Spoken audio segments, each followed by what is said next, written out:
Você aí, você já tentou comer sem olhar para o celular? Você já tentou assistir um vídeo sem abrir outra aba?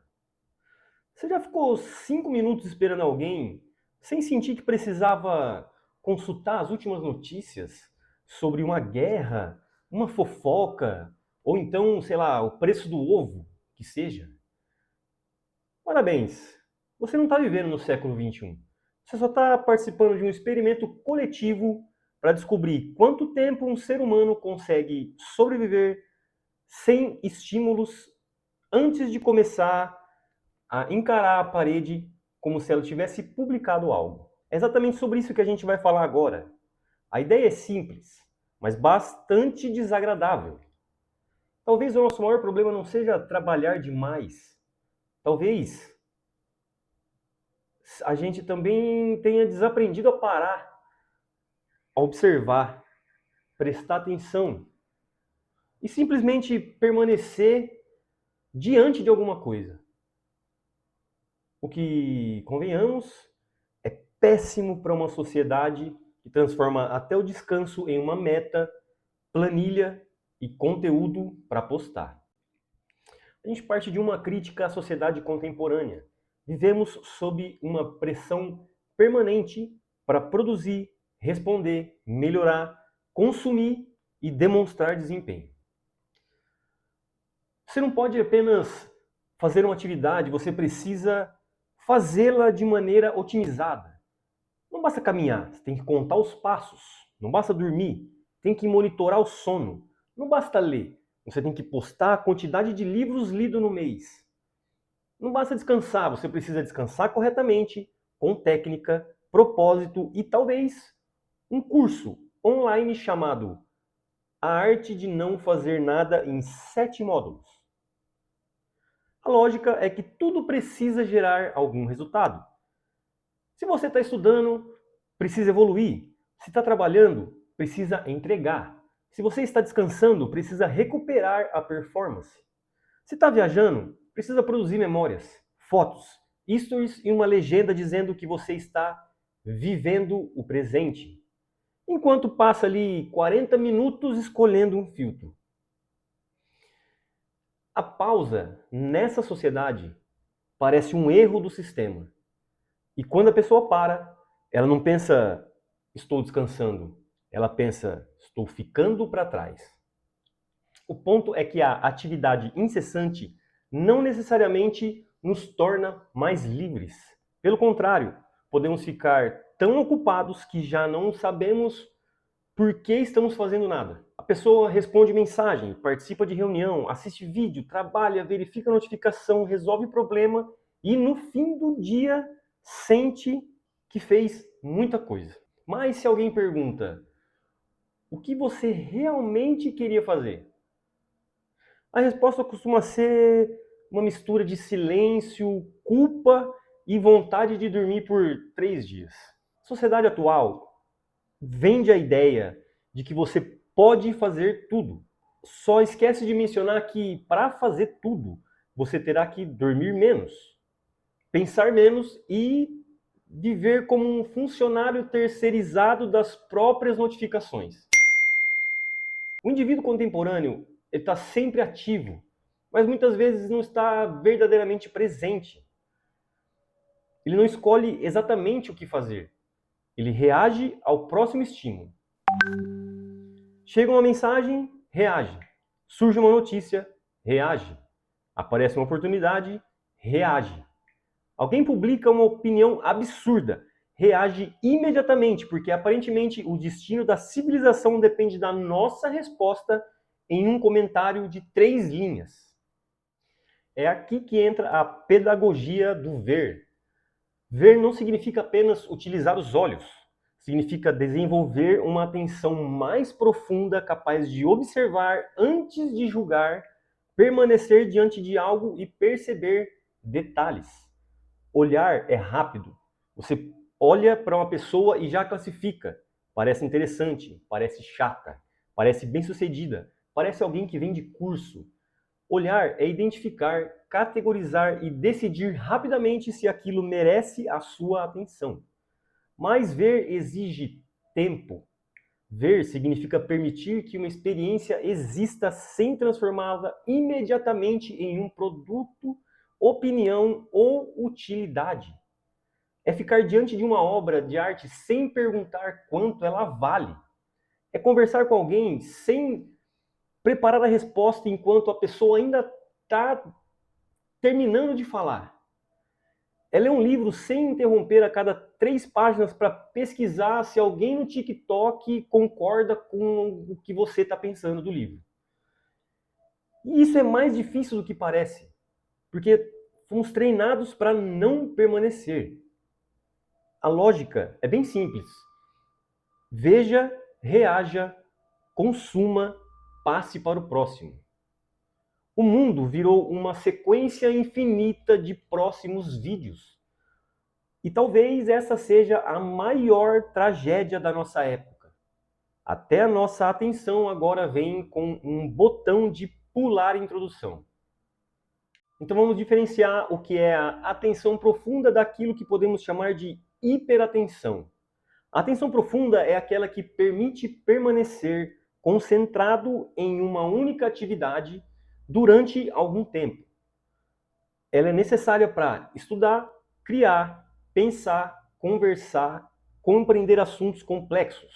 A hiperatenção funciona de outro jeito. Ela salta de um estímulo para o outro.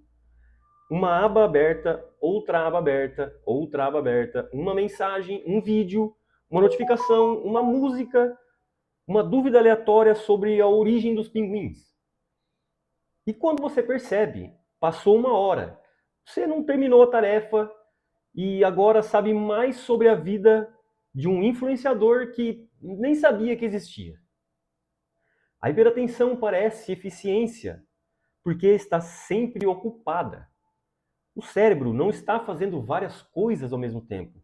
Na maior parte do tempo, ele está trocando rapidamente de tarefa e pegando uma pequena taxa de confusão a cada troca. Você não está multitarefa. Você está fazendo várias tarefas mal com confiança. E a sociedade chama isso de produtividade. O ponto importante aqui é o valor do tédio. Hoje, o tédio é tratado como uma emergência médica. Você fica esperando o elevador por 20 segundos e já pega o celular. O ônibus demora 3 minutos e você abre uma rede social. O semáforo fecha e alguém começa a filmar o trânsito, provavelmente para reclamar sobre ele enquanto contribui para o próprio trânsito.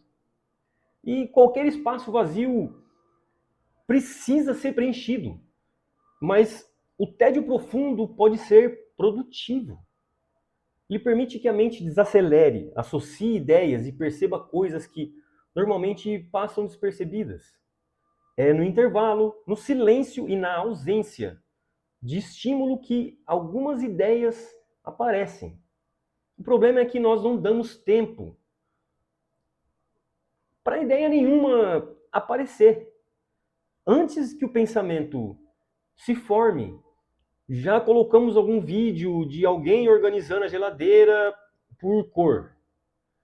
E não tem nada de errado com um vídeo de geladeira arrumada por cor. O problema é quando você precisa de uma geladeira perfeitamente organizada para conseguir sentir alguma coisa. O tédio não é necessariamente vazio. Às vezes ele é o espaço entre onde a mente finalmente deixa de obedecer ao próximo comando e finalmente toma uma atitude por si mesmo. Mas também devemos criticar a ideia de que contemplar é ser passivo ou preguiçoso. Contemplação não significa abandonar a vida e passar o dia olhando para uma árvore como um personagem de filme, sei lá, um filme europeu qualquer. Significa interromper o automatismo. Antes de agir, a gente precisa observar. Antes de responder, compreender. Antes de aceitar uma urgência, perguntar se ela é realmente urgente. Porque nem tudo que chega com ponto de exclamação, merece uma crise existencial.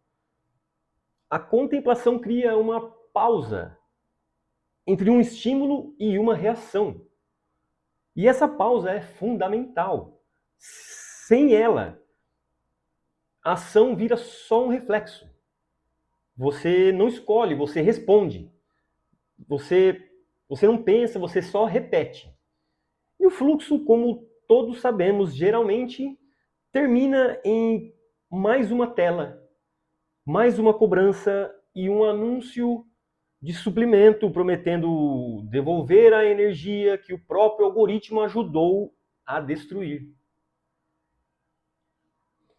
A pausa não é o oposto da ação.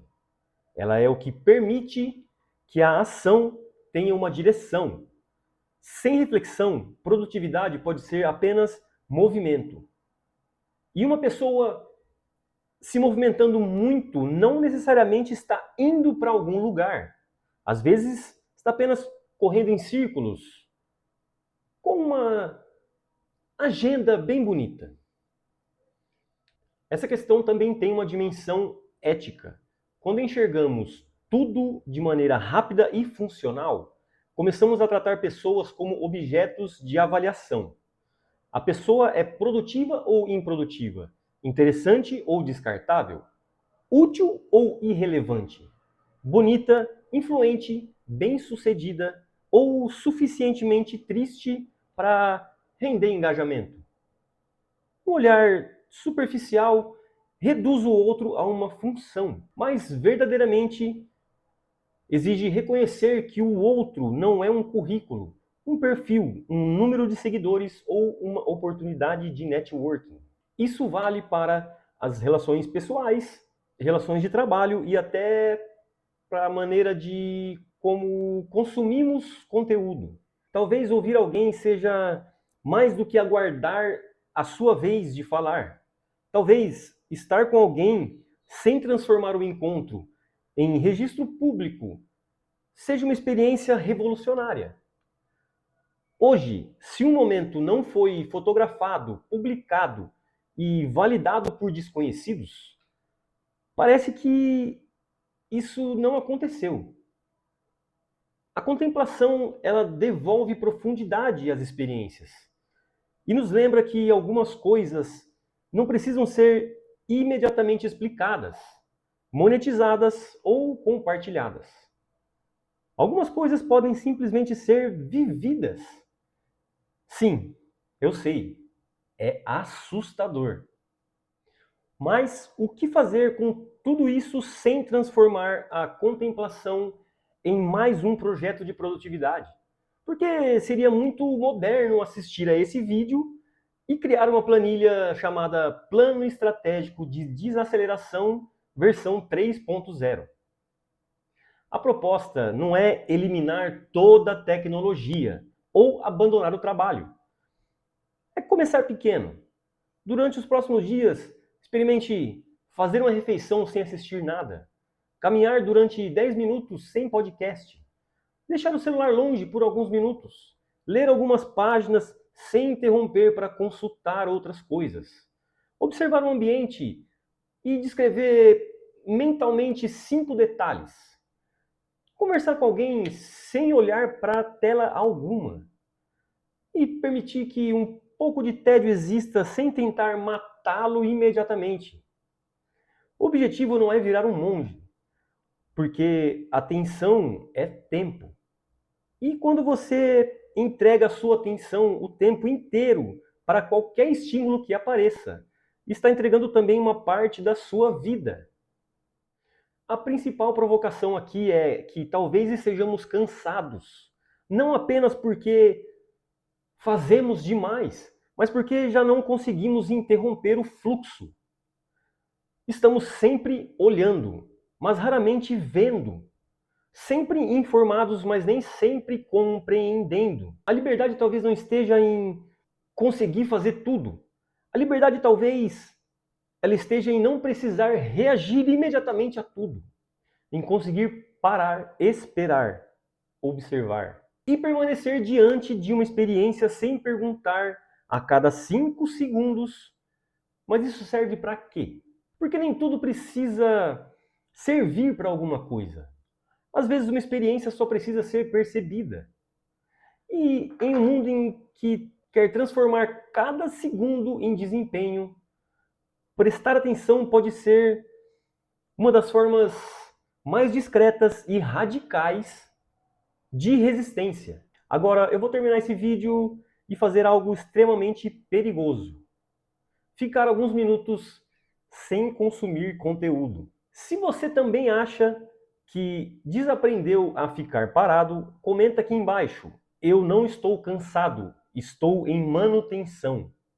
E se gostou do vídeo, deixa o like, se inscreve no canal e compartilha com aquela pessoa que diz estar sem tempo enquanto assiste a vídeos de 2 horas sobre como organizar a própria falta de tempo. Até o próximo vídeo. Valeu!